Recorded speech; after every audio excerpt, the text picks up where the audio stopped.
Hi there. Happy Tuesday. Today we're going to talk about what to do when you don't know what to do. Today's topic, many of you are probably feeling this way, and I certainly have many clients who are feeling very stuck. They are feeling in a situation where people are making big decisions in their lives that greatly and directly affect them, and they have no say in the decisions.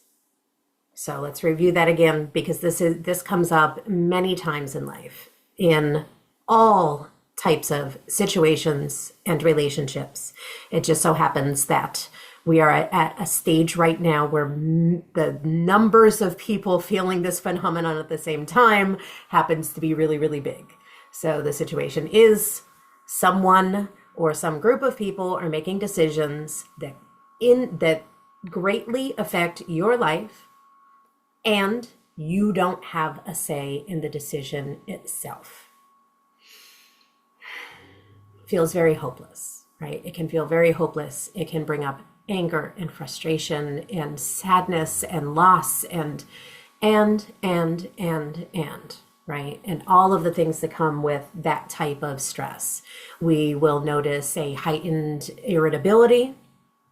We will notice a lowering of the ability to make decisions. We can feel paralyzed in decision making, and it can make it really hard to try and figure out what to do in this new way of being. Like, once these things affect us, what do we do about it? It can feel overwhelming and therefore hard to make decisions.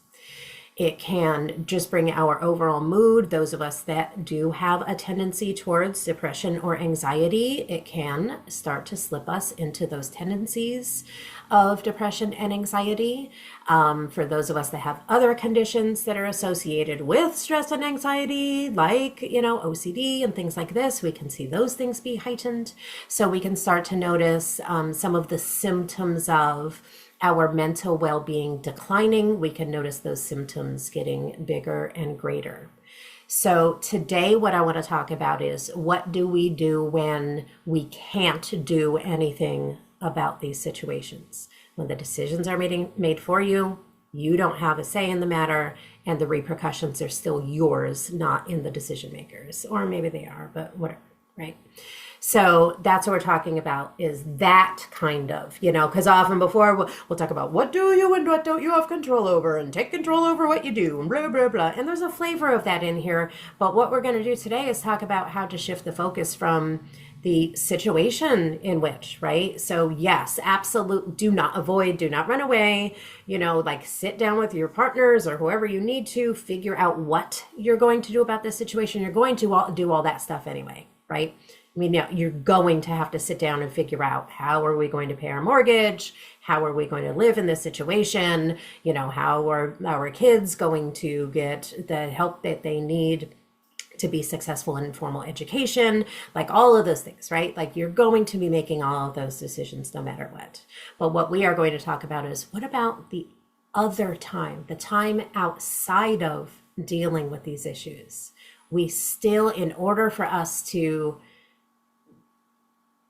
do what we can to limit the effects.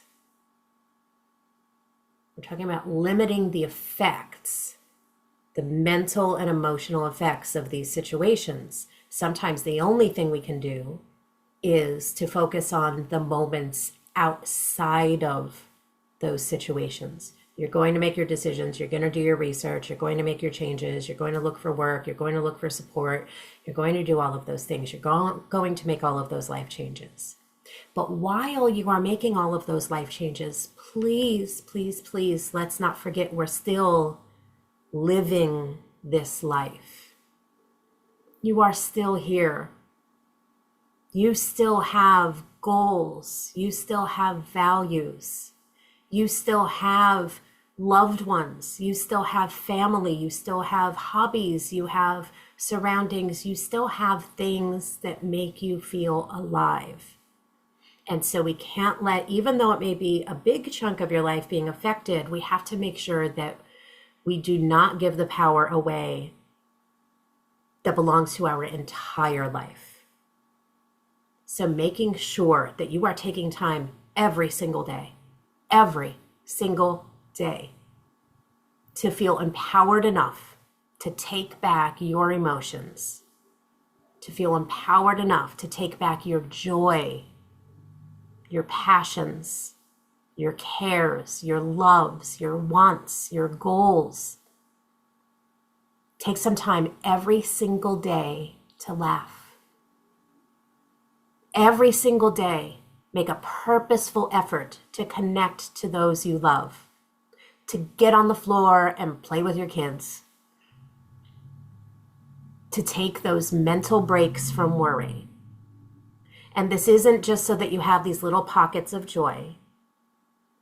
This is because the more mental vacations you take from that worry, the more pockets of joy you do find, the more your overall stress, anxiety, depression, that baseline of stress, anxiety, depression, whatever those things are for you, will lower.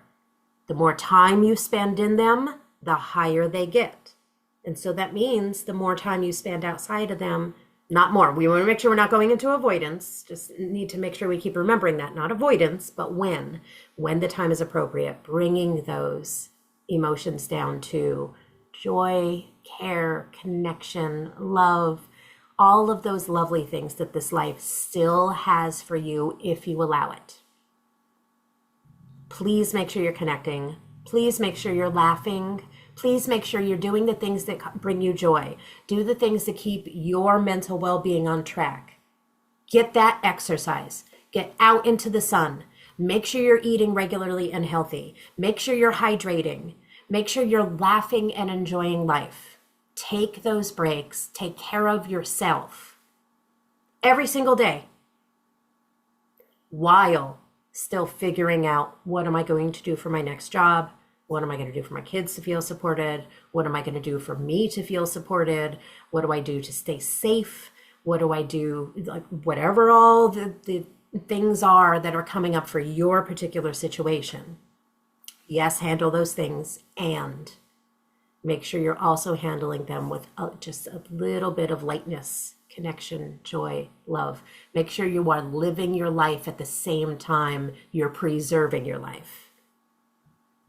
Because there's no use in doing all of these things that you need to do to preserve your life if you're not also living it with vitality and purpose and meaning and love and joy and care.